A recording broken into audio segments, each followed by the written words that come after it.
Serhat'ın Zeynep'le evlendiğini artık herkes öğrendi. Bununla birlikte Mustafa Azra'ya yardım etmek isterken çok daha büyük bir soruna yol açtı. Aynı zamanda Ebru'nun da tekrardan otele dönmesi Candan ailesi için çok daha zor günlerin kapıda olduğunu gösteriyor. Zeynep'in hayati tehlikesi şu an herkesi sarssa da aynı zamanda Serhat'la evlenmiş olması ortaya çok daha büyük sorunlar çıkaracak. Zaten bu bölümde annesi de Zeynep'e bu konuda evliliğin formalitesi olmaz diyerek ciddi bir şekilde tavrını belirtti. Bu yüzden Zeynep'in babası tedavi sürecinde pek ses etmese de Zeynep hastaneden çıkınca bu konu yüzünden tavır koyacak. Peki yeni bölümde neler olacak? Zeynep kurtulacak mı? Kader ne yapacak? Serhat'ın evliliği ne olacak? Ve Kader'in babası ne zaman ortaya çıkacak? Gelin incelemeye başlayalım. Tabi öncesinde kanalıma abone olursanız çok sevinirim. Öncelikle Zeynep'in hayat mücadelesi vereceği bu bölümde Serhat'ın Zeynep'e olan duygularını da yoğun şekilde göreceğiz. Hatta Serhat bu bölümde bunu en çok Berra belli edecek. Berrak ise Serhat'ın Zeynep'e olan ilgisini kaldıramayarak bu bölümde kötü planlarının dozunu daha da arttıracak. Zeynep'in Serhat'la evlenmesi şu anlık göz ardı edilse de uyandıktan sonra Zeynep her şeyi Kader için yaptığını söyleyerek babasının gönlünü almaya çalışacak. Fakat bu evlilik Zeynep için de Serhat için de yeni sorunlar getirecek.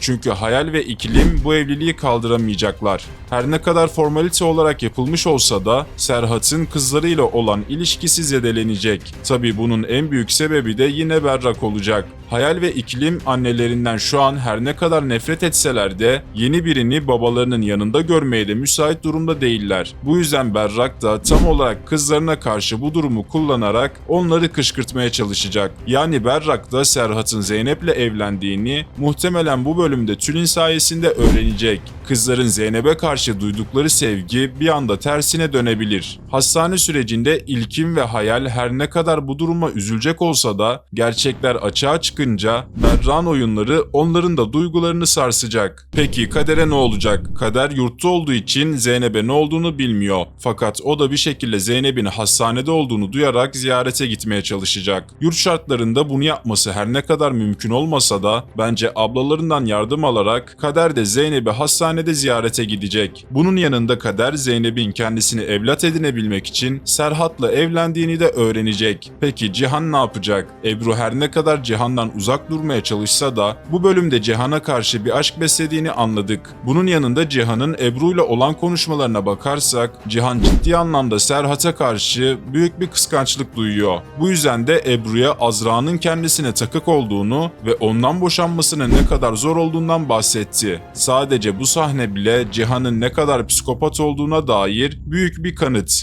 Fakat Ebru hala gerçekleri göremediği için büyük bir tuzağa düştüğünün farkında değil. Çünkü Cihan'ın Ebru'ya yakın davranmasının asıl sebebi bir yandan kendi egosunu okşamak, bir yandan da oteldeki kaçak işlerini Ebru sayesinde daha rahat bir şekilde halletmek. Aslında Azra da Ebru'yu bu yoldan döndürmeyerek ne kadar büyük bir kötülük yaptığının farkında. Yani Azra hep insanları düşünen ve onlara yardım etmek isteyen bir karakter gibi gözükse de Cihan'dan kurtulmak için harcamayacağı kimse yok. Bu yüzden de Mustafa'ya benim Cihan'dan kurtulmak için neler yaptığımı bilseydin beni sevmezdin dedi. İşte burada tam da Ebru'dan bahsediyordu. Peki Kader'in babası kim? Tibet bu bölümde Cihan'a kötü bir şaka yaparak çalıştıkları adamın ne kadar kötü biri olduğunu göstermeye çalıştı. Bu durum benim daha önceki teorimi biraz güçlendiriyor. Peki bu teori neydi? Tibet ve Cihan kime çalışıyorsa bu kişi o kadar güçlü ki Berra Cihan'ı herkesi etkisi altına almış ve ondan korkuyorlar. Bu yüzden onun açığa çıkmaması için ellerinden geleni yapıyorlar. Öyle ki Tibet bile Berrak'la ilişkisi olmamasına rağmen yalan söylemek zorunda kaldı. Çünkü o kişinin açığa çıkması herkes için çok daha kötü sonuçlar ortaya çıkaracak. Bu yüzden Kader'in babası hala gözükmeyen ancak alttan alta işlenen bir karakter olabilir. Bir diğer teori ise belki gözümüzün önündedir. Evet, Cihan çok göz önünde olduğu için o değildir diye düşünsek de Cihan'ın sürekli Serhat'a özenmesi, Azra'yı da tıpkı bir zamanlar Berrak'ın anıldığı gibi mükemmel kadına çevirmeye çalışması bunu kanıtlıyor. Bu yüzden Cihan'ın Serhat'ı kıskanması ve onun gibi olmaya çalışması da düşündürtüyor. Acaba Cihan Serhat'ı kıskandığı için Berrak'la bir ilişki yaşamış olabilir mi? Berrak'ı havuza atan kişinin evden biri olduğunu da göz önüne alırsak açıkçası Açıkçası Cihan'ın da Berra'nın aşığı olabilme ihtimali yüksek gözüküyor. Peki sizce Kader'in babası kim? Yorumlarınızı yazarsanız çok sevinirim.